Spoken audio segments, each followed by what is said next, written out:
So about a month and a half ago on this channel, I made a video called how to set up and run Google Ads for a mobile auto detailing business. And for the size of my channel, it got a good amount of views and I actually got a good amount of leads. And I closed a couple of those leads here. So I'm going to be showing you, this is more of a case study slash informational slash, I guess, insights video on the expertise and how I actually have so far been helping one of those clients that I got from that exact video. So as you can see here, the timeline is not very big. Started with this client at the very beginning of this month, and of course took about 5 days to do the onboarding, which was get their landing page set up, conversion tracking, do the keyword research, actually figure out how I'm going to structure the account, etc. But here are some results. Starting off, I didn't actually have the form on the landing page that I made for them until about the 10th of the month.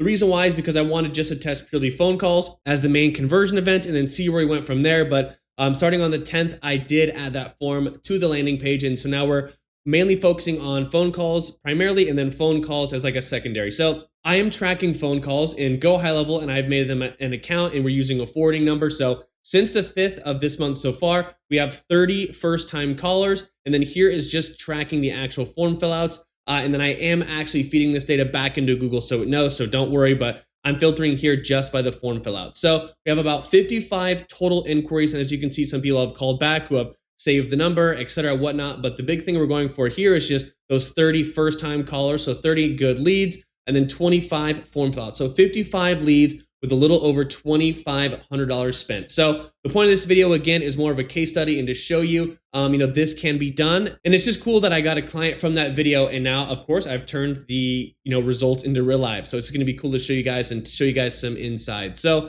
I'm not going to be diving too much into the actual, physical strategy here of showing you on the screen of like, hey, the campaign structure, what keywords using, etc., because I don't ever want to reveal any information about my client and our strategy, but I am going to go over it all in verbal detail. So if that's not for you, then I guess click out, but I'm going to be sharing a lot of expertise here. So the first thing I want to go over, of course, is just always account structure. So this client actually reached out to me because they're like, hey, we have the Google ads going, but we have no idea what we're doing, and this is going to take way more of our time than we thought, so can we just pay you? So that is a very common, thing that I get from potential clients because they realize, after watching YouTube videos, as even videos like mine, they watched my video on, you can get it set up and you can get it going if you follow, but there are a lot of very, very crucial pieces that most business owners don't know, don't have time for, and don't want to spend the time on. And those are the things that are going to make the real difference. So such as actually accurate conversion tracking. That's a massive one. Having a good landing page and knowing what elements to put on a page to make it convert. That's also a big one. And then of course, just daily monitoring, especially for the first little bit of, search terms, negative, keywords, etc., making sure you're not wasting spend. So all of it together is the big reason why that I get most of my clients today. And this client in very specific. So they had a campaign running and I was like, hey, I'm just going to make you a whole new campaign. They told me that I could, use what they had, but I always like to start fresh, especially if there's not a ton of spend in there already. Of course, if it was already working successfully and they had everything set up, I would branch off of their campaign because that's where all the data is. But for this account, I wanted to do it completely separate, just on my own, to make sure that all of the correct things are set up, from the get-go. So there's a lot of settings such as display network, making sure you have locations excluded, the bidding strategy, all that little stuff. Most of that can be updated, once the campaign is made, but I like to start with a clean slate, knowing that I set it up correctly. So you can watch my video on how to set up and run Google Ads successfully for local service businesses, or, go back a month and a half ago from when this video is uploaded and look at that mobile auto detailing video to make sure that's set up. But there is also a couple big things for any account, such as auto apply settings. I only keep certain on. You want to make sure that, Google's not using any, dynamically generated assets, and it's not shuffling your text or enhancing your text or sending people to random URLs on the website. You want full control over that. So you want to really make sure that you have the auto apply settings under your control. And then also, again, the conversion tracking and the actual landing page itself are the big foundational things in any account that can make a huge difference. If you were to take it over for someone and you were to oversee any of those. So that, again, is going to have a huge impact. So that's mainly just the account as a whole. And then kind of going down into the campaign structure. So this client has a budget of $5,000 a month.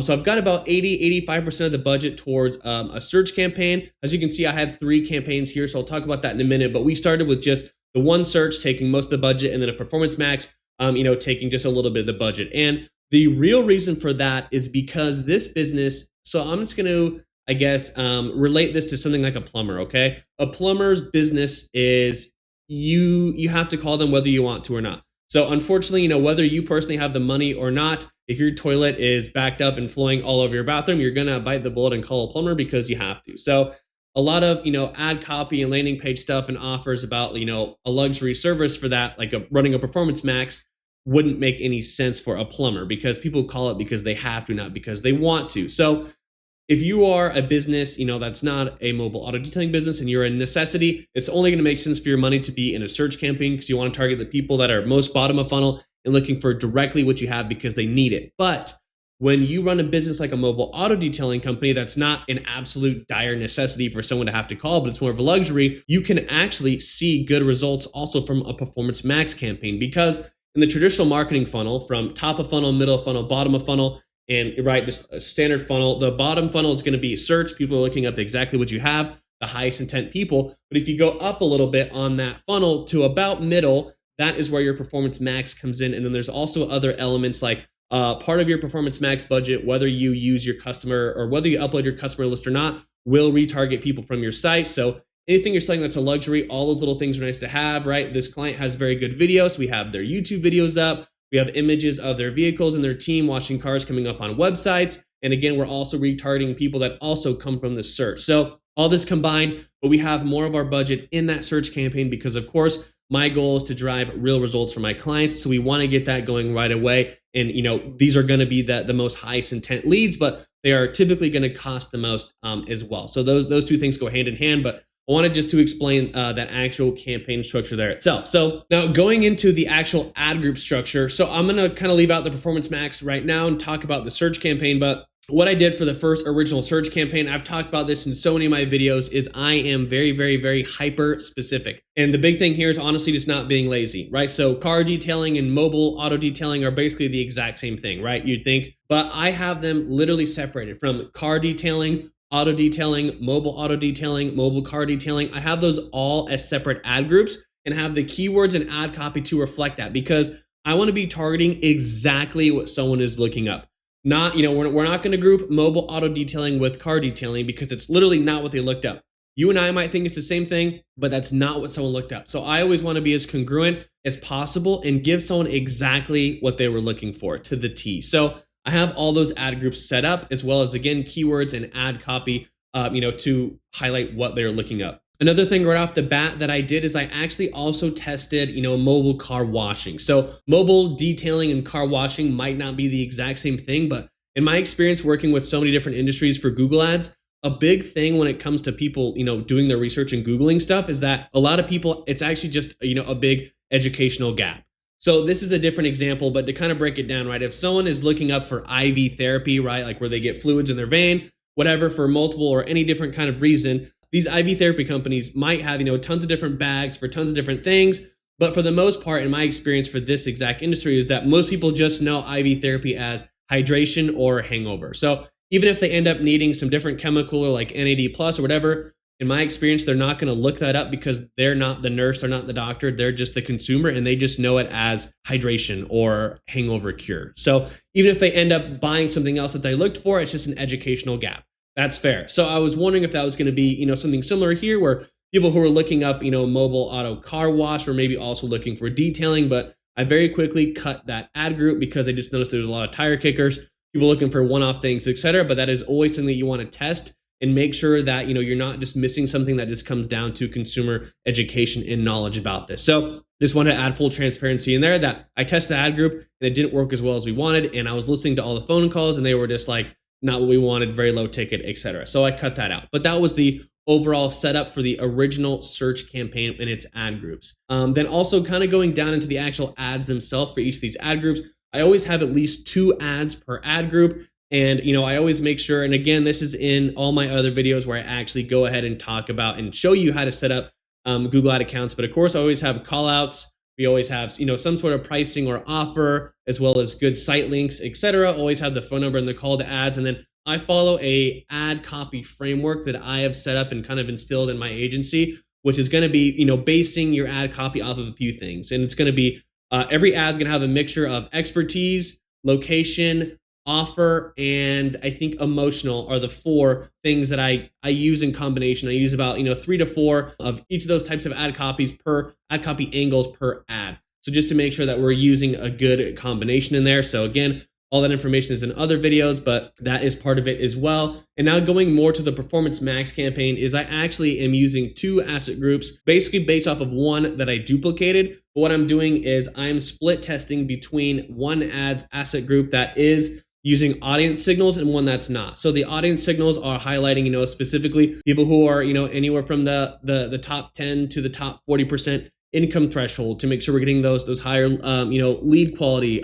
Sifting through people who are more into auto sports or vehicles or are car enthusiasts or luxury, whatever, like making all those in-market demographic behavioral audience signals. And then of course, an asset group that's not just to overall test. So that is where we're at with that. The biggest thing in terms of the actual search campaign too is, again, search terms and keywords. So the first, I'm still in there every single day in the account, but it's very crucial for about the first 3 to 7 days to be looking at search terms every single day to make sure that you are never spending any or wasting any money on, non-converting, searches. So the biggest thing for this too is, of course, a lot of people are going to be looking up competitors, and chances are they're going to see or maybe even click on your ad. But for the position that this client's business is in, I have made every single competitor that has come up in our search terms as a negative keyword, because we only want people who are in the market and looking, but not people who specifically, know where they want to go. Because with, again, the position of this client's business and ad spend and strategy, we are not trying to siphon and or, win business from competitors and trying to convince people otherwise. But right now we are just targeting people who are looking for an overall solution in their market. So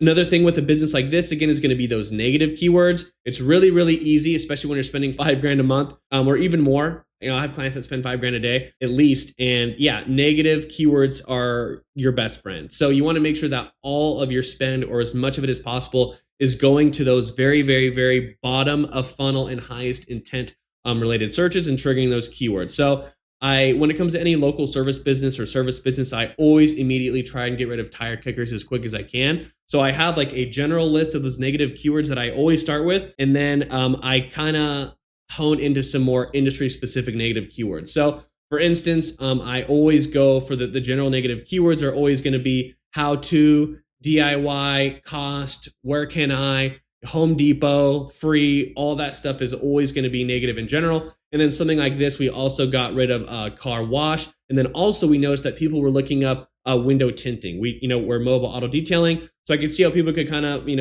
bridge that gap a little bit, but it's okay. We learned that very quick that we don't want any tinting. So that's just an example of some of those industry specific negative keywords. And to always start with those before you even run is just going to save you, a lot. So every industry is going to have their own. Like if it's asphalt paving, people might look up cement or landscaping or paver stones, not paving. Like there's all types of little ones. So you always want to make sure that you have, a standard list of negative keywords before you ever even start. And then the biggest thing too is, so this client is in a bigger city. Like let's just say, for example, they're in somewhere like Phoenix, they're not. But Phoenix is going to be, or Los Angeles, right, is going to be the big hub. And then of course there's all, those cities around it that can, contain like the whole metro area, right? So what I wanted to do is, the reason why we have 3 campaigns. So this is a strategy that I always use, and I like to call it within my agency, I call it dividing and conquering. So it's like you build something up and then you cut it and you split it into 2, and then you build those up and you cut it, you split it into 4, etc. So when you're scaling any ad campaign to a real spending level, like at least $1,000 a day,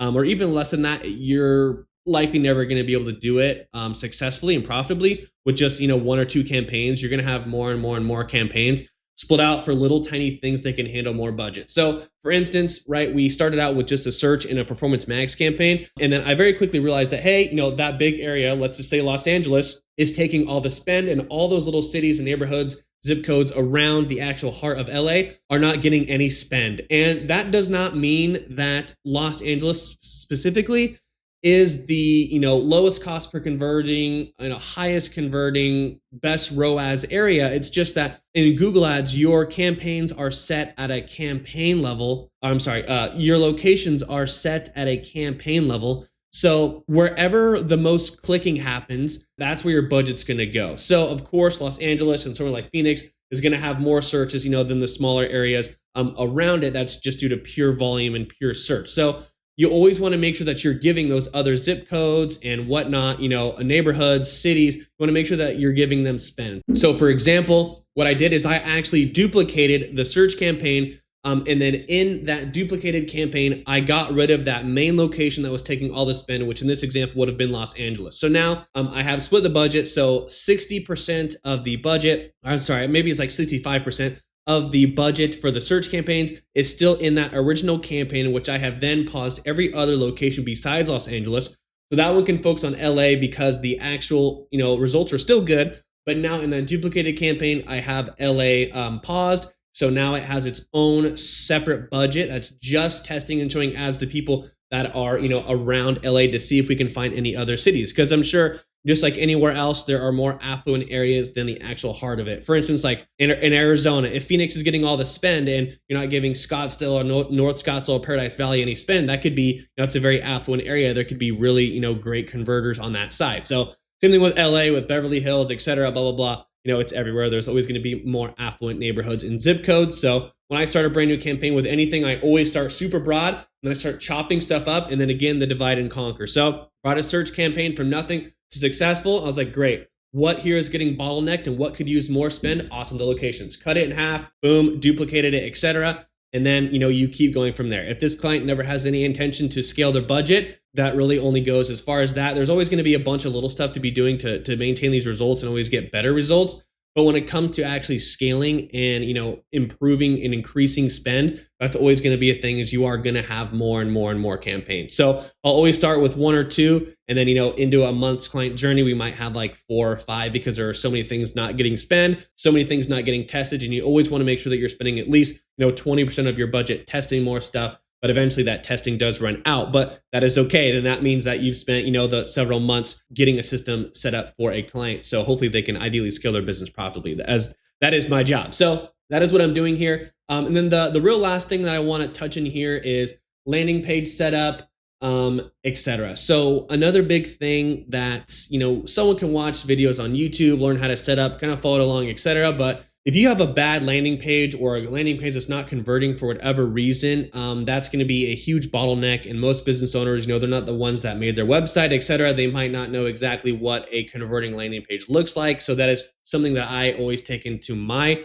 take accountability for completely. So I've made this client a landing page that is converting very well. We make sure that we have the form and the phone number call to actions. We have the call to actions for phone calls all over the place, and that's being tracked, of course, you can see right here. Then we're also tracking the actual form itself, but we are tracking only upon submission. So when someone fills out the form, they are redirected to a thank you page that I made specifically for this. And then when that URL is triggered, that's a conversion. So I see a lot of accounts that I go into where people tried themselves, and it's like, I noticed for this client exactly, their conversion was actually, their conversion action was when someone goes to their contact page. So all their data was messed up. They have no idea how many leads are coming in, which ones are calling from Google, the Google ads, etc. So you want to really make sure that you have that separated, and that's part of where my expertise comes in, because I'm responsible for also, clearly showing the client where our money is going, the success of it, etc. So all that stuff is all very important. I know this was a huge,